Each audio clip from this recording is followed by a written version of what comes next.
Já dando início ao nosso evento, eu convido ao palco virtual o Cláudio Ermolim, é presidente da ADM do Rio de Janeiro e da Brasil Brokers, e o Léo Schneider, que é o vice-presidente do Secov Rio e diretor da APSA. Agradeço muito aos dois pela disponibilidade, estar aqui compartilhando um pouco da experiência com a nossa audiência. Tenho certeza, Cláudio e Léo, que o público vai levar muitos insights e provocações para os negócios de cada um presente aqui. Então, como eu já falei demais, eu vou sair agora do palco virtual, o Cláudio vai iniciar aqui com uma apresentação, mas agradeço novamente aos dois pela presença. Eu saio e volto apenas no final para trazer algumas perguntas para vocês e para encerrar esse painel. Então, agora é com vocês. Bom evento a todos. Obrigado, Léo e Cláudio. Muito obrigado. Obrigado, Léo. Obrigado aí aos Martos pelo convite.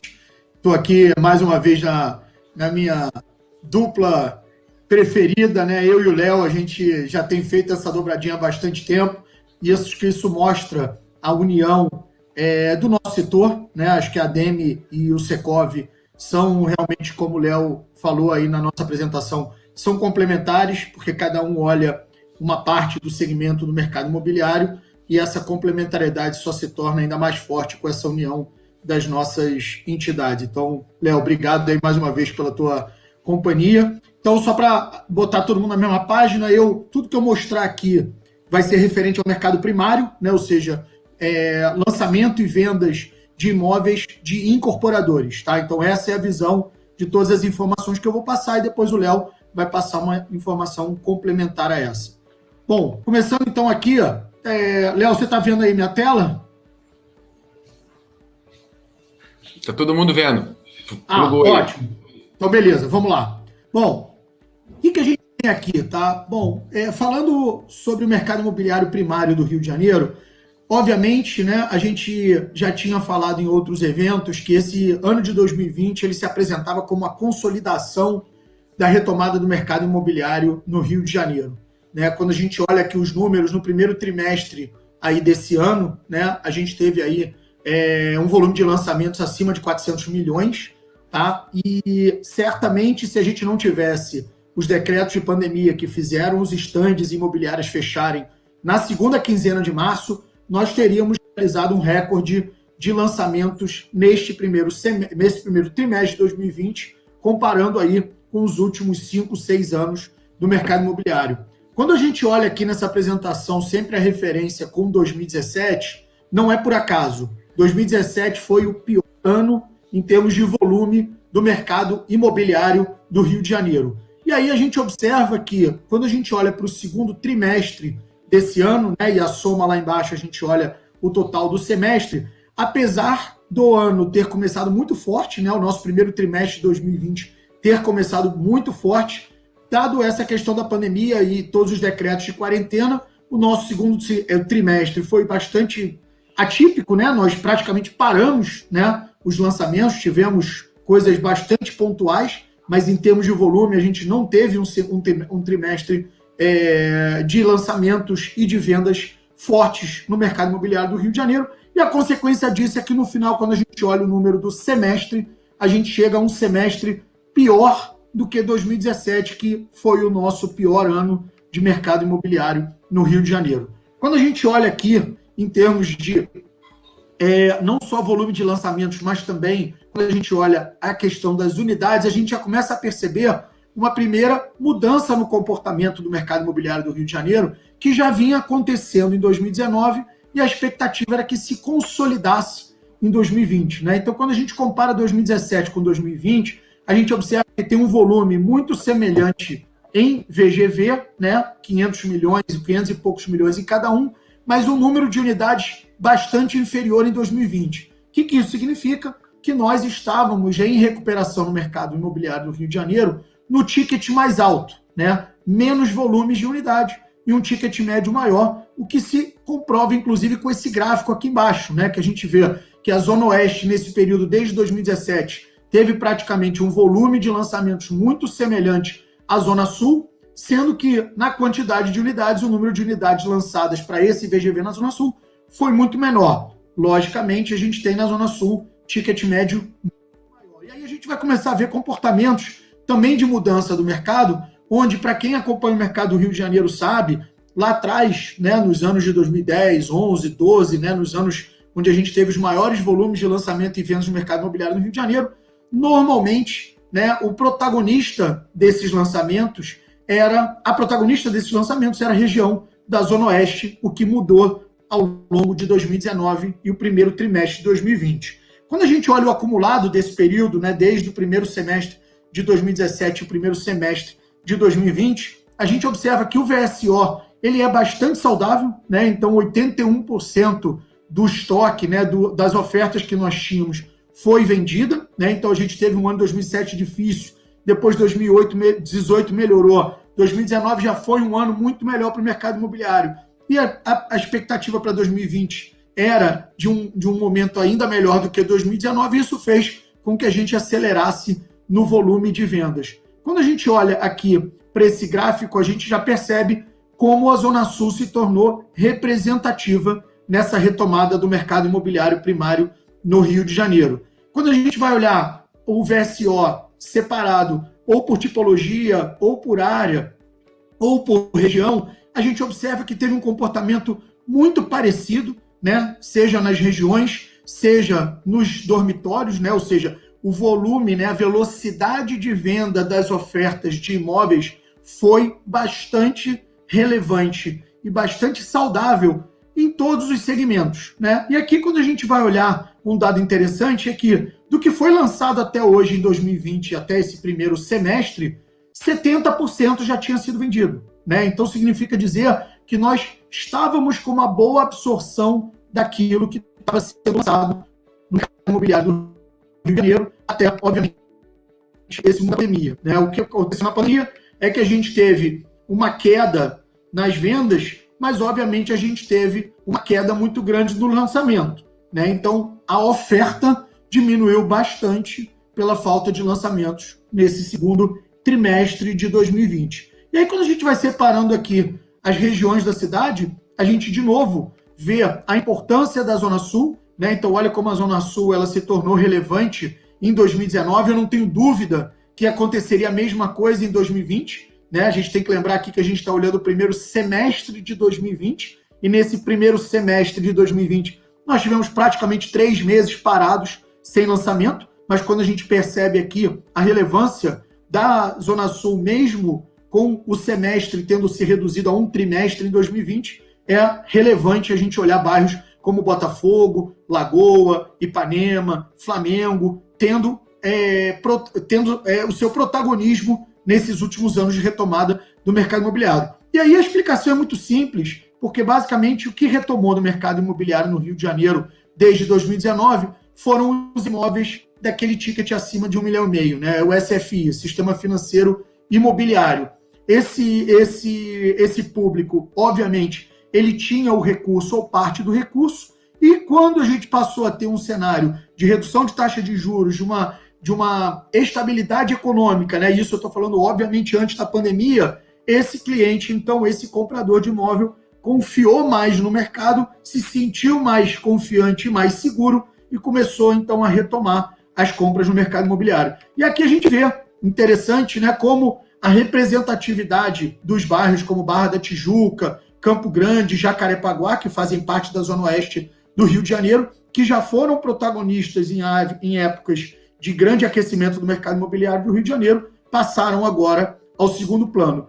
E a Zona Norte, da mesma forma, né? A Zona Norte, quem conhece bem o mercado imobiliário do Rio de Janeiro, tem uma concentração muito grande de imóveis naquela faixa do meio, acima de 240 mil, abaixo de 1,5 milhão, é o SFH, Sistema Financeiro Habitacional, e é a parcela da população que mais sentiu toda a crise, né? É a parcela da população que, ao perder o emprego, ao perder a renda, é impactada diretamente na sua capacidade de assumir financiamentos para o mercado imobiliário. Quando a gente vai olhar para outros indicadores do mercado, né, e vamos lembrar que acho que essa pandemia, apesar da gente ter visto uma redução drástica na venda dos imóveis, para quem não tem acompanhado aí regularmente o nosso mercado, nós tivemos redução na ordem de 70% a 75% no volume de vendas de mercado primário no Rio de Janeiro, logo no início da pandemia. Estamos falando aí do final de março, início de abril. Apesar disso, nós tivemos um número muito relevante de crescimento no crédito imobiliário neste mesmo período. Então, quando a gente olha aqui os gráficos da ABCIP, a gente vê que mesmo ao comparar de janeiro a maio de 2019 com janeiro a maio de 2020, e isso a gente inclui abril e maio de 2020, que foram 2 meses já de completa quarentena, né? Ou seja, estandes fechados, imobiliárias fechadas, nós tivemos um crescimento no volume de crédito de 23%. E aqui a gente está falando somente crédito pessoa física, crédito para compra de imóvel. Então a gente percebe que mesmo com uma redução drástica no volume de vendas do mercado primário, o crédito continuou forte. Quando a gente vai olhar também a mesma comparação, agora olhando 12 meses, né? Os últimos 12 meses com os 12 meses anteriores, esse crescimento é ainda maior, da ordem de 30%. E quando a gente vai olhar, então, em termos de unidades, olha lá, quando a gente vê maio de 2019, né? Ou seja, um mês normal de um ano bastante aquecido no mercado imobiliário, principalmente de São Paulo, Rio de Janeiro já tinha sido retomado o mercado imobiliário, e mesmo assim, quando a gente compara maio de 2019 com maio de 2020, a gente teve um crescimento aí da ordem de quase 9% no número de unidades financiadas. Isso mostra que hoje, obviamente, mesmo com todo esse momento de incerteza, todo esse momento que a gente vive de redução nos volumes de venda, nos volumes de lançamento, o crédito, nesse patamar de juros que a gente está, com o apetite dos bancos que continua forte, com todos os benefícios que os bancos hoje têm gerado para a obtenção de crédito, a gente tem visto aí não só uma guerra saudável, né, de competição, de redução de taxa de juros entre os bancos, mas a gente também começa a ver outros benefícios para o financiamento imobiliário, como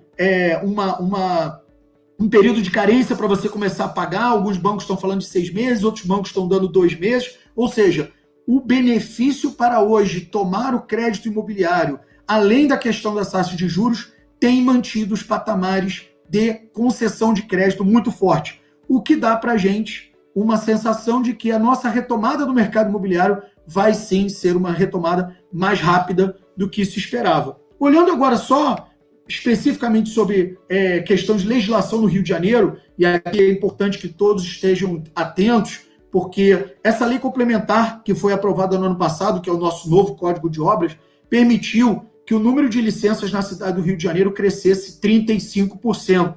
E, aliado a isso, hoje nós temos, dentro da Câmara de Vereadores no Rio de Janeiro, 2 projetos de lei muito importantes para a cidade. Né? O projeto de lei 136, que ele estabelece a possibilidade de você fazer reconversão de imóveis protegidos em edificações existentes. Então, isso faz com que a gente possa reaproveitar e reutilizar grande parte desses imóveis hoje que estão degradados, depreciados, fechados, abandonados, vazios pela cidade do Rio de Janeiro. E a gente tem inúmeros prédios dessa natureza em áreas extremamente valorizadas na cidade. Então, esse é um PLC que a gente hoje, através da ADEME, de outras entidades de classe, também Secov, também Siluscom, estamos trabalhando para que a gente consiga fazer essa aprovação. E aí, aliado isso com o PLC 141, que é um outro projeto de lei que também beneficia e facilita e flexibiliza os projetos hoje na cidade do Rio de Janeiro, permitindo, além do que a gente tinha feito lá no Código de Obras, que permitiu as unidades compactas, unidades sem vagas, permite um aproveitamento melhor do terreno. Isso faz com que, aprovando esses 2 projetos, mais o Código de Obras, mais todo esse cenário positivo que nós hoje temos de taxa de juros e de concessão de financiamento imobiliário para a compra de imóvel, leva todos nós a acreditar que sim, agora, com essa retomada, mesmo que gradual, dos nossos estandes, das nossas imobiliárias, a manutenção das atividades das nossas obras, mesmo nesses momentos de pandemia, nós não paramos, grande parte das nossas obras do mercado imobiliário continuaram funcionando mesmo durante a pandemia. Então, todos esses fatores levam a gente a acreditar que sim, nós teremos uma retomada mais rápida, mais agressiva e, portanto, melhor para o mercado imobiliário e para a nossa cidade, para a economia da nossa cidade, do que esperávamos antes do início da pandemia.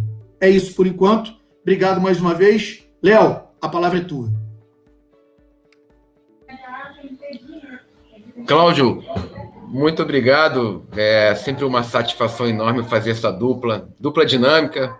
Eu não sei quem é o Batman, quem é o Robin, cara, mas... Pô, Léo, vamos botar que são dois Batmans. É verdade. Batman e Super-Homem, melhor assim. Mas o Cláudio é um amigo de mais de 30 anos, enfim, e é um prazer aí. A gente tem feito alguns eventos que eram físicos, né? Lá no Secov, os cenários. O Cláudio sempre é um convidado, presença marcante, com a sua qualidade de informações e carisma, né, de apresentação. Então, para mim, é uma grande satisfação fazer parte desse fórum, que é um fórum digital, é um modelo diferente, né? Acho que eu nunca tinha participado de um congresso digital. A gente faz lives, mas o congresso realmente é diferente. Mas eu acho que, como o Léo falou na abertura, não vamos perder em nada a qualidade, o conteúdo, né? Porque a gente consegue passar para todos vocês um pouco de como é que está o mercado nesse momento. Como o Cláudio falou também, ele falou muito da parte primária, e eu vou falar mais da parte secundária, vamos falar assim, né? Da parte dos imóveis avulsos e da parte um pouco também de locação. E no final, eu apresento um pouco sobre as transações imobiliárias que aconteceram aqui no Rio de Janeiro. Vamos aqui, eu vou compartilhar. Eu tenho uma breve apresentação para ilustrar melhor. Deixa eu tentar compartilhar minha tela aqui. Vamos ver como funciona aqui. Peraí, já está indo. Vocês estão conseguindo enxergar, não? Tamo, Léo. Ótimo. Dá para ver. Deixa eu mudar em modo apresentação. Pronto. Então, vamos lá. A gente vai falar um pouco aqui. Não tem como não falar. Eu acho que até isso está latente. Essa situação é uma comparação do mercado de uma fase, né, antes, né, e agora nesse momento de pandemia de Covid, né? Então vamos falar um pouco sobre vendas e locação, como eu falei. A gente traz um gráfico aqui feito pelo nosso CEPAI, que é o nosso departamento de pesquisa e de análise do Secov, junto com o Maurício, que coordena muito bem essa área. A gente traz um gráfico aqui, um comparativo do ano passado. Acho que o Cláudio falou bem que desde o ano passado, né, tinha um sentimento muito positivo. Acho que a partir do segundo semestre, principalmente, uma confiança maior em relação ao retorno, né, a um reaquecimento gradual do segmento imobiliário, né, seja da parte de lançamentos, como o Cláudio bem colocou, como também da parte das transações dos imóveis avulsos. A gente vê aqui uma variação de 2019 até 2020. O que a gente observa? Que a partir do segundo semestre já começou a ter o gráfico que vocês podem ver, apesar de ser uma variação pequena, começou a ter era uma leve aumento, né, em relação ao preço do metro quadrado de venda, né?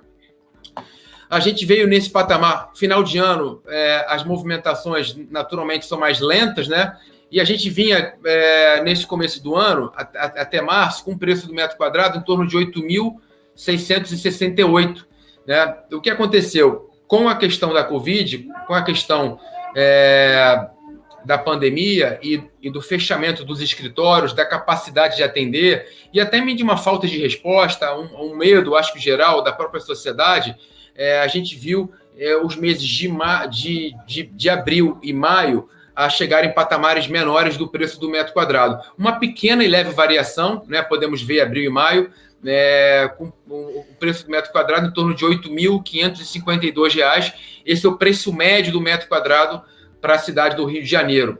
O que faz muito sentido, né? As pessoas talvez um pouco sem informação de como é que vai fazer, será que eu vou baixar o imóvel? Aqueles imóveis que estavam já, ou aquelas pessoas que já contavam com aquela venda, eles flexibilizaram um pouco mais e acabaram baixando um pouco mais o preço, e com isso tendo essa leve variação para baixo do preço do metro quadrado. O que a gente enxerga é que logo a partir de maio, onde as coisas começaram a ficar um pouco mais claras, ainda está muito distante de um caminho muito certeiro, mas em maio já começaram a ver acho que as pessoas começaram a se adaptar, ver que realmente a pandemia vai levar mais tempo do que realmente achava que ia levar, e começaram a se adaptar e se mobilizar e se locomover, né, entre aspas, né, para poder atender às suas demandas, fazer os seus negócios. As pessoas que tinham compromissos ou objetivos ou metas começaram a se movimentar. Isso reflete um pouco no preço, já no preço do mês de junho e agora, recentemente, do mês de julho. Então, podemos ver que partiu para uma leve variação, mas é uma variação positiva, que hoje está em torno de R$ 8.667, R$ 62 o metro quadrado, tá? Para a parte de venda. Continuando aqui, o que a gente observa? A gente sabe que o preço, né, é muito balizado pela a procura, né, pela demanda e pela oferta. A gente fala um pouco ali a gente vê um pouco que a demanda foi um pouco comprometida pela questão da procura, né, por essa questão de pandemia, e a gente vê aqui um pouco da oferta também. A oferta, ela vinha crescente, né, desde o ano passado, o que mostra também uma questão de confiança maior. As pessoas já estavam, o mercado vai voltar a reaquecer, vou ter oportunidade, vou conseguir vender meu imóvel. Muitos imóveis que tinham sido colocados para locação ou realmente tirados de venda, porque estavam no mercado há muito tempo e não conseguiam ser comprados, vamos falar assim, ou ser vendidos, as pessoas voltaram desde do segundo semestre do ano passado a colocar esses imóveis para vender, imóveis avulsos. E a gente tem um pico de oferta em março de 2020, em torno de 94 mil ofertas na cidade. Abril, refletindo exatamente o período que a gente vive de isolamento ou daquela falta de informação, as pessoas um pouco assustadas, baixou um pouco a oferta para 77 mil, foi uma queda, muitos imóveis tiraram. As pessoas não sabiam como é que iam vender, como é que vai ficar o preço, será que eu vou vender meu imóvel bem, ou vou ter que baixar muito o preço, qual é o tamanho da crise que vem aí? Então, as pessoas retiraram seus imóveis, a gente sentiu isso, né? Os números refletem isso, em abril e maio principalmente, né? Mas o que é boa notícia, e o que fala, assim, acho que corrobora até um pouco o que o Cláudio estava falando, é que aos poucos essas ofertas estão voltando para o mercado. Então, podemos ver aqui em junho e julho, tivemos um aumento, né? Partiu para 80 mil em junho e para 82 mil agora em julho, que é um sinal que aos poucos as pessoas, né, os imóveis vão voltar para o mercado para serem vendidos. Bom, vou falar um pouco agora sobre a parte de locação, de aluguel.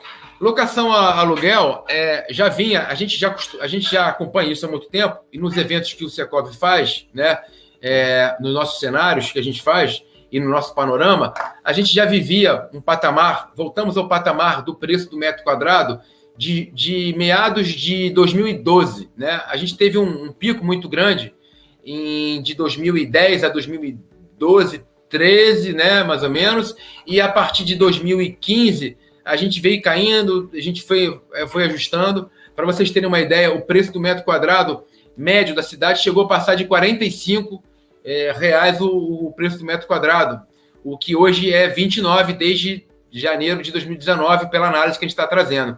Então, podemos ver que até março, né, e a gente via isso, os meses de janeiro e fevereiro, a gente tinha visto um pouco mais de movimentação, de procura, né, como eu falei no início, da confiança por alugar imóvel. Acho que o aluguel vinha de uma pegada esse ano um pouco diferente, talvez um otimismo em relação a uma melhoria, a uma clareza de uma recuperação econômica do nosso estado, né? Então, tudo isso acho que reflete muito no mercado de locação. Então, março chegou ao metro quadrado de R$ 30,85, e com a questão do isolamento, com a questão do confinamento e a falta de resposta, como a gente já falou, o preço em abril despencou para R$ 29,00 o preço do metro quadrado, e caiu mais um pouquinho em maio, né, para R$ 28,98 o metro quadrado. Isso, assim, nada mais é o reflexo do que a gente está vivendo, né, o que a gente viveu, né, com a questão do isolamento e com a questão da pandemia. Então, impactou direto. como eu falei, o mercado de locação ele é muito mais sensível, tanto para a subida no mercado valorizado ou de demanda alta, quanto para a descida também no mercado de pouca procura, porque os preços são ajustados automaticamente. Os proprietários de imóveis, eles têm eles precisam pagar o condomínio, e muitos dependem muito da renda, então eles ajustam isso para fazer realmente um negócio de acordo com o mercado está se movimentando. O que é boa notícia, mais uma vez, o gráfico reflete um pouco o que a gente viu também em vendas, em junho e julho, uma subida, uma mudança de ângulo, né, em relação ao preço do metro quadrado. Rapidamente falando aqui também das ofertas, a gente já viu uma estabilidade em relação às ofertas desde o ano passado, o que é muito bom, né? A gente identificou um crescimento maciço das ofertas de mais de 500% de 2015 até 2019, mais ou menos, 2018, porque muitos investiram e compraram os imóveis naquele bom momento que o Rio de Janeiro viveu, durante pré-Jogos Olímpicos, né, pós-Copa do Mundo, aquela transformação que a cidade viveu e a condição também do mercado imobiliário, e muita gente comprou imóvel visando justamente uma renda, uma possível locação no futuro em relação àquele imóvel também. Então, e também muita gente que não conseguia vender quando o mercado parou, né, como o Cláudio bem colocou aí, 2017, que foi um ano um pouco complicado, né, 2018, até 2016 também, com a questão de crise econômica, crise política, muita gente não conseguiu vender o seu imóvel e botou para o mercado, para locação, para alugar. E isso inundou também o crescimento das ofertas. Mas podemos ver uma certa estabilidade. E aqui no gráfico reflete exatamente o que eu falei antes. Abril e maio, um patamar mais abaixo, né? E já voltando um pouco aí um equilíbrio de ofertas em relação ao que a gente vinha anteriormente. Não se assustem com o gráfico, não vou falar detalhadamente, enfim, mas o que eu quero trazer aqui com a questão, a gente volta para a parte de vendas, né? Aqui vocês podem ver a separação de venda de imóveis existentes, né, no mercado secundário, imóveis avulsos, Zona Sul, Zona Oeste, Zona Norte, desculpa, Zona Central e Zona Oeste, dividido por áreas da cidade. Aqui a gente faz uma separação Barra e adjacências são Barra, Recreio e Jacarepaguá. E Zona Oeste é região de Campo Grande, né, Santa Cruz, Bangu, Paciência, Realengo, né? O que a gente observa aqui? O mês de abril, né, um reflexo negativo, tudo vermelhinho aí, realmente um ajuste do preço em todas as regiões. E a região onde mais sofreu, né, de um mês para o outro, que é a variação de um mês para o outro, foi Zona Sul, com 2,49% negativo, no mês em comparação a março, e Zona Norte, com 3,10%. Né? O que se destaca muito, né, é que a gente vive até um pouco de realidade dentro do segmento um pouco diferente.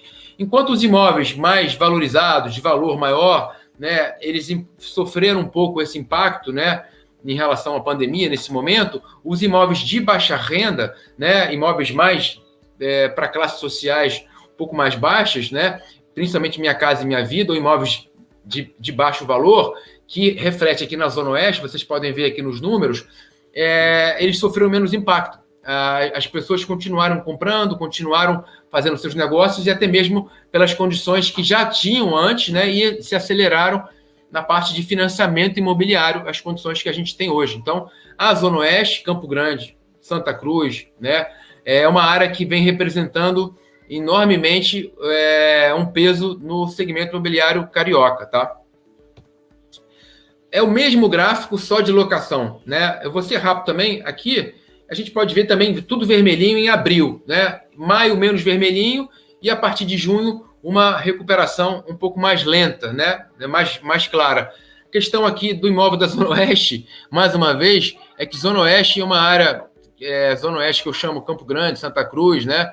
É uma área que o mercado de locação, enquanto você aumenta a capacidade de venda de imóvel de baixa renda, o mercado de locação sofre mais também, porque as pessoas têm aquele sentimento claro, olha, vou sair do meu aluguel, vou deixar de pagar aluguel e vou ter finalmente minha casa própria. Então, um mercado que varia muito, né, e muito sensível a momentos de preço. A gente vê essas variações claramente na Zona Oeste, né? Aqui um destaque que a gente vê, que chama a atenção, Zona Sul. O preço do metro quadrado da Zona Sul é o mais valorizado, e no momento de baixa, de queda, é o que sente mais. No momento de retomada, como o Cláudio falou na parte de lançamentos, é o que vai ser mais o foco das construtoras realmente, porque é como se fosse o mais desejado, apesar do preço mais alto, mas é onde as pessoas ganham confiança e acabam espelhando com um efeito cascata para todas as outras regiões da nossa cidade, tá?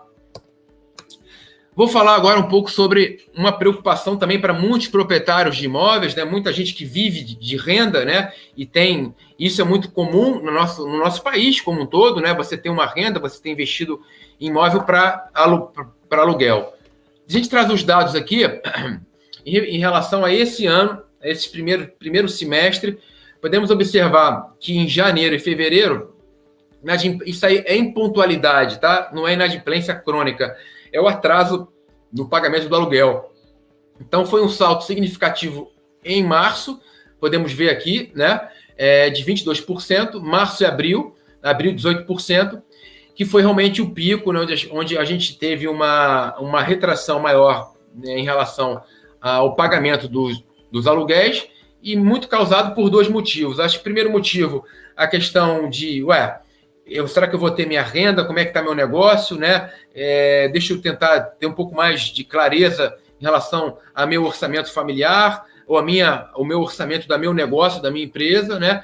Então, as pessoas se retraíram um pouco isso, né? E abril também reflete exatamente essa situação. O outro motivo que eu estava falando é também um pouco de falta de resposta de como é que ia ser, né? Então, as pessoas estão... De quando é que vai passar essa realidade.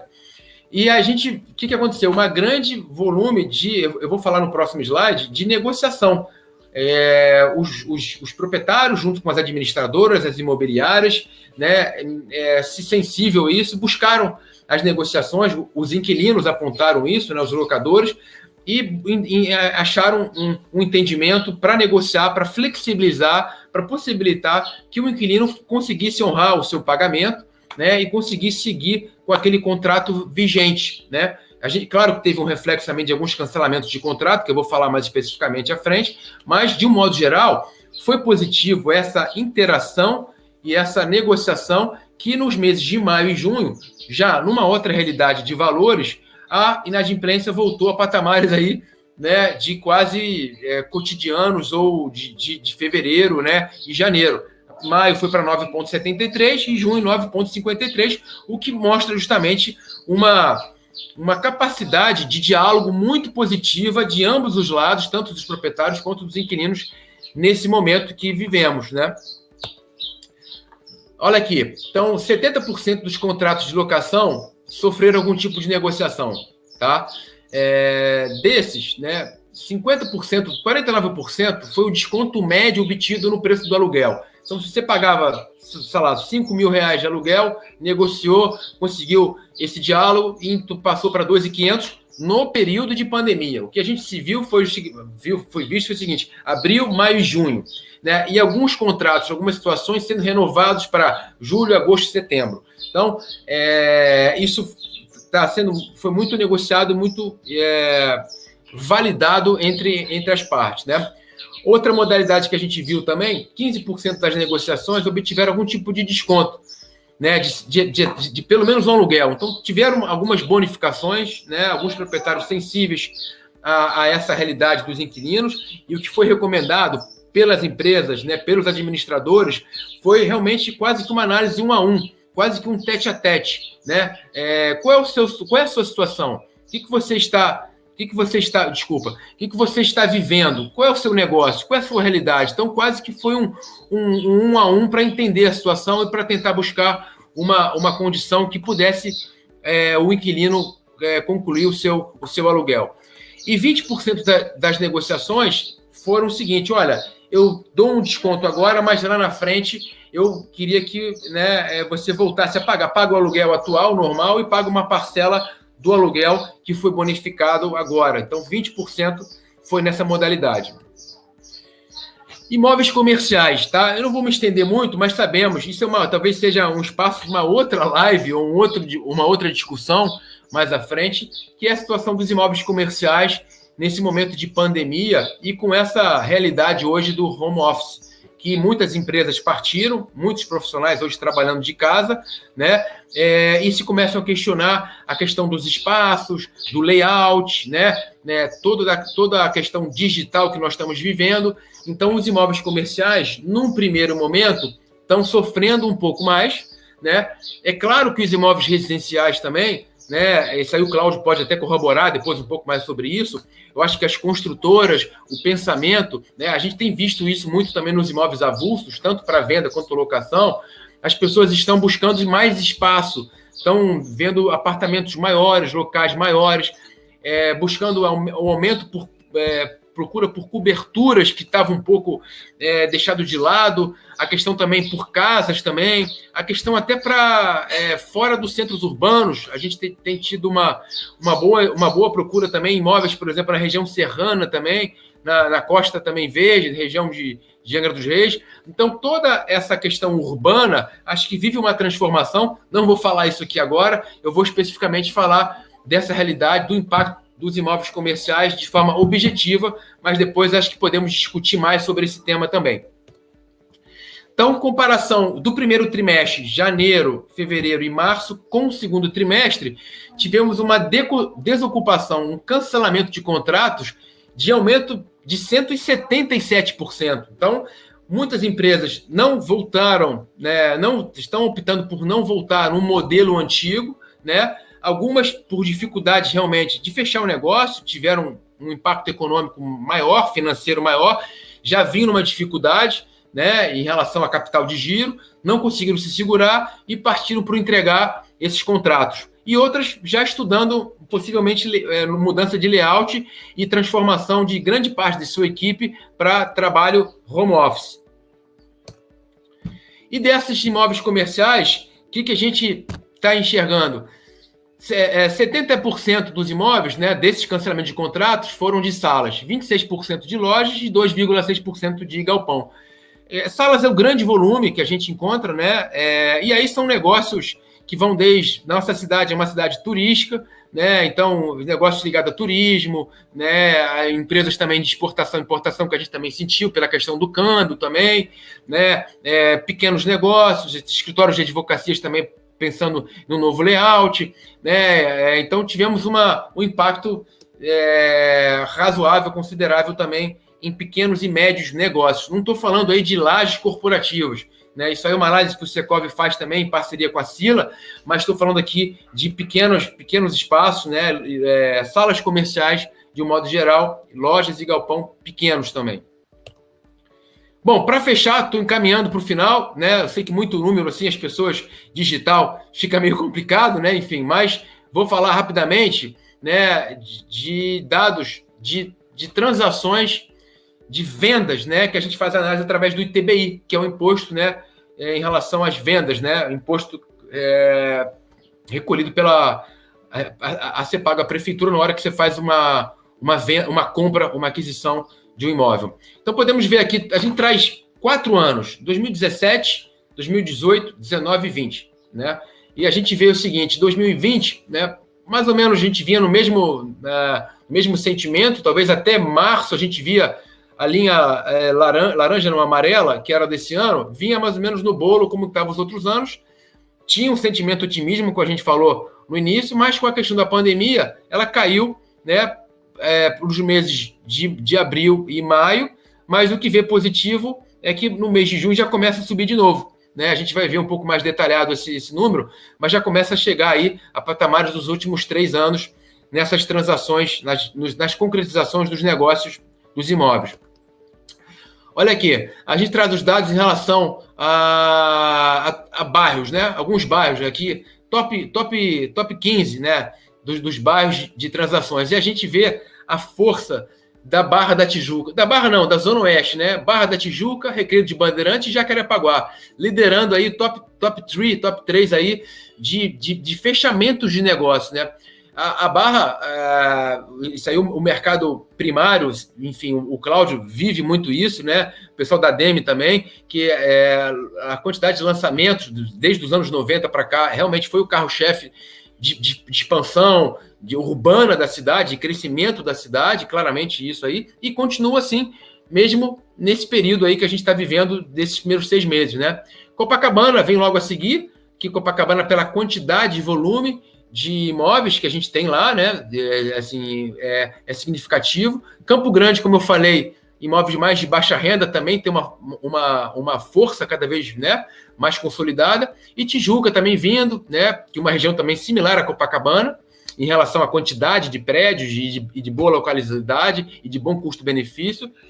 E chama atenção aqui para o Leblon e Ipanema, que apesar de ser os bairros mais desejados, são os mais caros, aqui o preço médio, né, da transação, né, do valor médio do imóvel, em torno de 2,5 milhões, um pouquinho mais talvez, e Leblon e Ipanema, mas a quantidade não é pela quantidade que leva, né, talvez pela qualidade, pelo preço, tá? Imóvel não residencial, a gente pode ver também, o imóvel não residencial já sofria um pouco no Rio de Janeiro pelo excesso de ofertas que a gente tinha na cidade, já vinha uma taxa de vacância muito alta, então já não era uma procura muito grande, né? Mas sentiu também bastante, sente bastante, eu acho que o imóvel comercial ainda tem aqueles aspectos que eu falei um pouco anteriormente, na questão de home office e tal, né? A questão também de muita oferta. A gente tem questões urbanas que passam um pouco pelo projeto, pelos 2 PL, que o Cláudio bem falou no início. Acho que, por exemplo, região centro da cidade, né, tem muito prédio, muita sala que tem assim, tá anos para alugar, e acho que passa por uma mudança de perfil, né, um repaginamento urbano de algumas regiões da cidade, inclusive de layout, de perfil de imóveis comerciais para imóveis residenciais, né? Então, acho que sofre um pouco mais, vive um momento um pouco diferente, distinto do imóvel comercial, tá? Mas vimos aqui abril e maio caindo um pouco e voltando aí a patamares também de junho, né? Retomando aí de novo uma ligeira subida, tá? E aqui a Barra da Tijuca liderando também a questão de transações, de fechamento de negócio, liderando não em valores, mas em quantidades, e o centro também, como eu falei, pela quantidade, pelo volume, que é o que representa o centro do Rio de Janeiro na questão de salas, né, e pequenas salas, né, e lajes corporativas também, principalmente com a região também do Porto Maravilha. É uma região muito privilegiada, o centro, pela questão de mobilidade, né, de acesso, de história também, e talvez com um bom custo-benefício para quem quiser montar um negócio ou até mesmo investir. E região também, a Zona Oeste também, como a gente pode ver, Recreio, Jacarepaguá, também seguindo da mesma maneira. Bom, estou acabando aqui a minha apresentação. Esses dados estão todos no portal do Secov, né, e à disposição de quem quiser, tem mais detalhamento e mais informações sobre toda a cidade do Rio de Janeiro, do segmento imobiliário. Muito obrigado. Encerrando aqui, e vamos voltar aí para o debate, que estamos aí ansiosos para falar um pouco mais sobre isso. Obrigado, pessoal. Valeu, Léo. Obrigado, Léo. Agradeço o Cláudio também, ainda não tive tempo de agradecer. A gente tem uns 10 minutinhos para o debate. Como a gente começou 10 minutinhos atrasados pelo problema no link, então a gente consegue estender mais 10 minutinhos para o debate. A gente tem algumas perguntas aqui, eu vou fazendo para vocês, e um pode complementar do outro. A gente tem algumas perguntas direcionadas e algumas perguntas que são para os dois. Eu vou colocar na tela aqui a primeira pergunta, que foi feita para o Cláudio. Foi a seguinte: Ermolim, em que medida a pandemia afetou a retomada da demanda por imóveis com tickets mais elevados? Qual a expectativa da ADEME para uma recuperação aos níveis pré-pandemia? Bom, eu acho que primeiro, para responder essa pergunta, a gente tem que lembrar o seguinte: a gente pode dividir o mercado imobiliário em 3 grandes clusters, né? Minha Casa Minha Vida, que são os imóveis até 240 mil, o SFH, que são 240 mil até 1,5 milhão, e o SFI, que são os imóveis acima de 1,5 milhão. O que retomou no mercado imobiliário do Rio de Janeiro a partir de 2019 foram os imóveis acima de 1,5 milhão, né? O SFI. E o Minha Casa Minha Vida, ele praticamente passou ao largo da crise antes da pandemia, e durante a pandemia a gente também percebeu que, apesar de ter tido uma queda grande no Minha Casa Minha Vida também, logo no início da pandemia, ele rapidamente retomou a patamares pré-Covid. Então, o que a gente tem hoje? Né?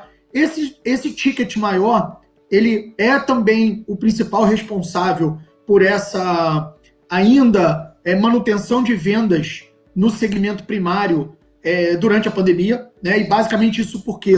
Porque são as pessoas que tinham recurso ou parte do recurso e percebendo ainda essa grande vantagem da baixa da taxa de juros e a grande volatilidade que acontece no mercado em outros investimentos, migraram para o mercado imobiliário como forma de proteger o seu patrimônio. Isso é um dado histórico, normalmente isso acontece, na pandemia a gente viu isso acontecendo de uma forma mais relevante. E, obviamente, como essa é uma parcela da população que tem o recurso, eles acabam, então, tendo a aquisição dos imóveis nesse ticket mais elevado, né? Então, é óbvio, respondendo a pergunta, a pandemia afetou essa retomada por imóveis com ticket mais elevado, porém, também é esse mesmo segmento que a gente está vendo retomar já no final da pandemia, corroborando com o que o Léo falou. Acho que a boa notícia que a gente tem é que, mês após mês, a gente vem tendo melhora no mercado imobiliário. Então, só para vocês terem uma ideia de números de mercado primário, o mês de maio ele foi 23% melhor em vendas do que o mês de abril, e o mês de junho ele foi 42% melhor de vendas do que o mês de maio. Então, mostrando nitidamente uma recuperação no volume de vendas mesmo nesse momento de pandemia. Agora, para responder quando que a gente vai então retomar a patamares pré-pandemia, essa é uma pergunta de $1 milhão, né? A gente, infelizmente, não tem essa resposta. Acho que qualquer um que vier dar essa resposta é um chute, né? Eu acho o seguinte, como eu falei aqui no final da minha apresentação, eu acho que nós vamos ter uma recuperação mais rápida do que nós imaginávamos no início da pandemia, por todas as questões aí que eu coloquei antes na minha apresentação. Então, acredito que ela vai ser mais rápida, mas, sinceramente, não acredito que a gente vai chegar ao final de 2020 com patamares mensais iguais ao que a gente tinha pré-pandemia. Eu acho que uma recuperação para patamares mensais de lançamento e venda pré-pandemia somente em 2021. Porém, de novo, quando a gente olha qual era a nossa perspectiva de retomada do mercado imobiliário logo no início da pandemia, né, lá no final de março, início de abril, nós éramos mais pessimistas em relação ao que a gente tem no dia de hoje. E aí, basicamente, porque a gente continua com taxa de juros baixo, a gente continua com o apetite dos bancos para fornecer crédito, tanto pessoal quanto pessoa jurídica, nós conseguimos ultrapassar mais de 120 dias de quarentena, mantendo 85% das obras em funcionamento. Então, esse conjunto de informações levam hoje a gente a acreditar que a retomada vai ser mais rápida do que a gente imaginou. Show. Obrigado pela resposta, Cláudio. Léo, tem uma pergunta aqui bastante grande, bem grande para você. Inclusive, eu vou dividir em duas partes aqui para colocar na tela. Do Pedro Figueiredo. Pelos números apresentados pelo Léo, parece que o pior já passou, mas os preços dos imóveis ainda não recuperaram as quedas da crise de 16 e 17, mesmo com oferta relativamente baixa. Aquele patamar, Léo, era descolado da realidade ou a gente vai voltar a ver aqueles preços? Olha, eu acredito que ele deve estar falando mais do mercado de locação, né? Talvez, né? Porque a parte de venda caiu um pouquinho, teve um pequeno ajuste, mas ainda não é tão destoante do que é o mercado de locação, que sofreu um ajuste muito significativo, né? Como eu falei até na apresentação, em 2012, a gente voltou a patamares de 2011, voltamos aí 7, 8, 9 anos, sem descontar a inflação. Se considerar a inflação no período, a perda real foi maior ainda. Olha, foram anos de ouro, né, naquele momento lá, pela questão da conjuntura, né, do alinhamento, da transformação da cidade do Rio de Janeiro, muita gente vindo de fora, um sentimento otimista que a cidade ia vingar, ia para frente, etc. E aí o banho de água fria foi dado aí depois pela questão de crise política, a crise econômica do Estado, esvaziamento, Petrobras também muito influenciando muito, né? Um esvaziamento da nossa cidade, né? Empresas saindo do Rio de Janeiro, a violência voltando também. Acho que o patamar do preço de locação passa muito por uma questão de oferta também, né? Como eu falei, a oferta foi inundada muito por imóveis que tentaram ser vendidos e não conseguiram. Eu acho que um reaquecimento de um imóvel do mercado de vendas, né, em si, né, com a questão do financiamento imobiliário, acho que vai melhorar um pouco a oferta dos imóveis de locação, né? Então, você tendo essa estabilidade da oferta, como a gente está vendo nesse momento, de locação, né? E uma gradual confiança e retomada, né? De uma questão de até acho que econômica, né? Financeira da cidade, né? Acho que a questão também, a gente está avaliando isso, né? Mas, por exemplo, busca por mais espaços, né? Você, nesse momento, ter mais mobilidade, você não, enfim, não se comprometer, né, talvez com uma compra de imóvel, querer talvez partir para uma locação, um aluguel, pode ser sim realmente que a gente encontre uma subida, né, relativamente aumento dos preços em relação à parte de locação de imóveis. Mas, volto a falar, eu falei nisso na apresentação, vai ser muito gradual, muito lento, acho que tem assim montanhas enormes pela frente que a gente tem que superar, não que a gente não vá superar, já superamos coisas piores, sem dúvida nenhuma, mas existe assim um passo de cada vez, né, sendo bem conservador nessa retomada, mas o cenário é sempre otimista, como a gente estava vendo aí, acho que até na pergunta, o pior já passou, né? Eu acho que, claro que esse ano ninguém esperava essa pandemia, a gente vinha com esse discurso, o pior já passou, mas eu acho que o pior efetivamente já passou e acho que a gente vai caminhar aí para uma retomada gradual um pouco dos preços também. Cláudio, em relação à incorporação, você vê alguma alteração em relação aos preços ou não altera muita coisa? Então, eu acho que o mercado imobiliário ele tem uma particularidade que a gente trabalha com um bem que é o maior valor da vida economicamente ativa da pessoa. E a gente tem, obviamente, lugares na nossa cidade que são objetos de desejo, que tem demanda, né? Então, aquilo que você lança, efetivamente, você tem capacidade de absorver. Então, quando você fala de preço, acho que é muito vago quando a gente comenta de preço, principalmente em cidades grandes como Rio de Janeiro e São Paulo, que você tem um comportamento muito diferente, né? Então, vamos lembrar que hoje, na cidade do Rio de Janeiro, você ainda tem estoques de imóveis de incorporadores em algumas regiões, principalmente como a Zona Oeste, né? A gente ainda tem estoque no Recreio, em parte da Barra da Tijuca, Jacarepaguá, Campo Grande. Então, é óbvio que nessas regiões a gente ainda tem uma pressão de preço, né? Uma pressão para baixo, porque você tem bastante estoque. Mas quando você vai olhar para outras regiões, principalmente como a Zona Sul e alguns bairros da Zona Norte, você praticamente não tem estoque de imóveis de incorporadores. Então, nessas, quando você tem um lançamento, você já tem lançamento com preços em patamares mais altos. A gente viu durante a pandemia, tá? Durante a pandemia, só para todo mundo aqui estar na mesma página, nós tivemos 3 lançamentos totalmente virtuais na cidade do Rio de Janeiro. Tivemos 2 também na cidade de São Paulo, mas aqui falando sobre o Rio de Janeiro, nós tivemos 3 lançamentos virtuais, um em Botafogo, um no Jardim Botânico e outro em Ipanema. E todos eles venderam 60% dos seus estoques durante a pandemia num lançamento totalmente virtual, mostrando de novo que a gente tem bairros na cidade do Rio de Janeiro que você tem muito mais demanda do que oferta. Então esse comportamento de preço ele vai depender de que região da cidade a gente estiver mencionando. Uhum. Beleza. Bom, pessoal, já caminhando aqui para o final, eu vou pedir fazer uma última pergunta, /comentário e pedir uma mensagem final de vocês. Hoje, 95% da nossa audiência é do estado do Rio de Janeiro, então, de fato, é um fórum regionalizado, direcionado para quem atua no estado do Rio de Janeiro. Boa parte é do mercado de incorporação, do mercado primário, e também temos algumas pessoas do mercado secundário. Então, eu gostaria de pedir a mensagem final de vocês, como representantes de classe. O Cláudio, sob o ponto de vista do mercado primário, que está à frente do mercado primário do estado do Rio de Janeiro, e o Léo, do ponto de vista do mercado de locação, do mercado secundário. E a gente já caminha para o final aqui, que a gente está esgotando o tempo.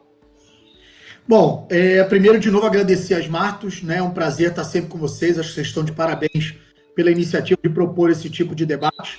Agradecer aí ao meu parceiro de várias lives e de vários debates, né, e de várias palestras, o Léo, não só parceiro como amigo, e acho que a gente tem aqui um papel fundamental nesse momento de trazer informação de qualidade para ajudar as pessoas na tomada de decisão. Acho que esse é um papel fundamental das entidades de classe nesse momento. Eu espero ter atingido esse objetivo. Olhando para frente, eu acho sinceramente que a gente tem uma crise diferente de tudo que a gente viveu, porque no momento em que nós fomos impactados pelos decretos de quarentena, grande parte dos incorporadores do Rio de Janeiro estavam com projetos aprovados, em aprovação, terrenos comprados ou em negociação. Então, diferente de outras crises que numa retomada você precisava ainda ter um ciclo muito longo para voltar a comprar terreno, voltar a aprovar projeto e, consequentemente, voltar a lançar, nós temos hoje uma quantidade boa de estoque de projetos aprovados ou em aprovação nas mãos dos incorporadores, então isso também acho que é uma boa notícia. A Prefeitura do Rio de Janeiro, né, e aí a gente tem que elogiar, né, a postura da Secretaria Municipal de Urbanismo, na pessoa da Fernanda Terrada, que manteve a operação de aprovação das licenças, mesmo durante a pandemia. Então, a gente teve números expressivos de aprovação de projetos mesmo durante a pandemia. E aí isso, mais as outras informações que eu já passei, né, que as obras permaneceram em atividade, que a gente conseguiu fazer um protocolo para permanecer trabalhando nas obras sem que houvesse nenhum risco para a saúde dos operários. E esse momento que a gente vive de taxa de juros muito baixa, e aí, cara, se você fizer qualquer conta, qualquer 1% de mudança na taxa de juros tem um impacto de perto de 15% no valor do imóvel. Então, hoje, com essa taxa de juros e todas essas outras condições, eu acredito, sim, que a gente tem um momento de uma retomada mais rápida do que em crises anteriores. Obviamente, né, acho que a cautela é fundamental e o Léo está coberto de razão, e a cautela passa muito pelo impacto que a economia macro vai ter pós essa pandemia, né? A gente sabe que a gente ainda tem alguns efeitos que ainda vão acontecer, porque as indústrias vão reabrir, a gente não sabe quando essa reabertura total acontecer, como que vai se comportar, né? Se a gente vai ter mais uma onda de demissões, e o mercado tem muito impacto com a taxa de desemprego, com a perda de renda. Mas mesmo assim, eu acredito que a gente vai ter uma retomada melhor do que a gente tinha de expectativa, porque os indicadores, tem mais indicadores positivos do que negativos para essa retomada. Certo. Ô, Cláudio, antes de passar para o Léo, só para não deixar o Arthur sem resposta, que ele fez uma última pergunta direcionada para você, eu acredito que você consegue responder rapidamente. É bem específico, ele pergunta se você acha que a Baixada Fluminense está na tendência para um crescimento e de futuros lançamentos. Olha só, eu acho que a Baixada ela é uma tendência de crescimento natural, porque quando a gente vai olhar para qualquer cidade, né, e o Rio de Janeiro se inclui nesse tipo de cidade, que você começa a ter uma valorização muito grande do mercado imobiliário na cidade, ou as regiões periféricas acabam tendo essa influência. A gente vê isso em bairros, né, ou seja, Jacarepaguá cresceu pelo aumento do preço na Barra da Tijuca, o Recreio cresceu pelo aumento do preço na Barra da Tijuca. Então, eu acho que a Baixada Fluminense, sim, é um lugar com grande potencial. Tem cidades, obviamente, mais preparadas e outras menos preparadas, mas a gente tem, sim, um grande potencial de crescimento do mercado imobiliário na Baixada Fluminense. Beleza, obrigado. Desculpa interromper, Léo, só para o Arthur não ficar sem a resposta aqui. Agora sim, Léo, com você. Claro, claro. Eu que agradeço aos Martos, né, ao Leonardo Faria e o pessoal que está de backstage aí. Foi muito importante esse tipo de debate para todo o segmento carioca. Vivemos aí justamente uma necessidade de união já de um certo tempo para essa recuperação, essa retomada do mercado. Então, quando as entidades se juntam, a força da nossa união faz a diferença, ainda mais num momento como esse. Eu agradeço pessoalmente aí o Cláudio, grande amigo, né, o nosso super-homem aí do segmento imobiliário, aqui do Rio de Janeiro, um defensor aí de N causas, né, e muito batalhador. Ele trouxe números para a gente bastante consistentes.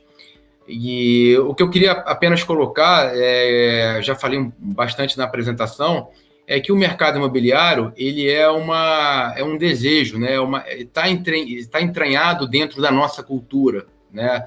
Da nossa necessidade, né? A questão da habitação, né? A questão da proteção do seu lar. E num momento como esse de pandemia, onde as pessoas estão um pouco mais inseguras em relação ao futuro, você está no aconchego do seu lar, do seu imóvel, do seu bem, faz a diferença. Então, a gente, claro, não tem respostas para uma série de coisas.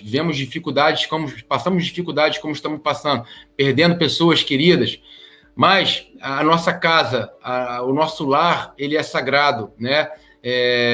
E hoje as condições que temos hoje para você comprar, até mesmo alugar também, são excepcionais, né? Taxa de juros hoje é patamares baixíssimos, né? Como jamais visto, né? Possibilidade de crédito ampliando, inclusive de você ter um imóvel agora, de usar esse imóvel como uma facilidade de crédito. Então, existem mecanismos, apesar da falta de resposta, mecanismos e possibilidades enormes para o mercado imobiliário. E o Rio de Janeiro, por tudo que representa em relação ao visual, à geografia, à história para o Brasil, é um desejo e é uma cidade bastante relevante e com inúmeras oportunidades, seja de alta, média ou baixa renda no mercado imobiliário. Então, mais uma vez, muito obrigado, me sinto muito honrado em estar participando desse fórum com vocês. Obrigado, Léo. Bom, pessoal, então, novamente, eu só vou reforçar o agradecimento ao Cláudio, ao Léo, pela disponibilidade, por vir compartilhar aqui um pouco da visão de vocês como executivos do setor e como representantes da ADEME, e do Cláudio e do Secov e o Léo. Então, muito obrigado pelo tempo, tenho certeza que o pessoal gostou bastante, pelas dúvidas aqui, o pessoal estava buscando algumas respostas, então eu agradeço novamente aí aos dois Batmans do mercado do Rio de Janeiro. Não, ele é o super-homem, Falou, Cláudio, obrigado. Obrigado, galera. Fiquem bem. Um abraço.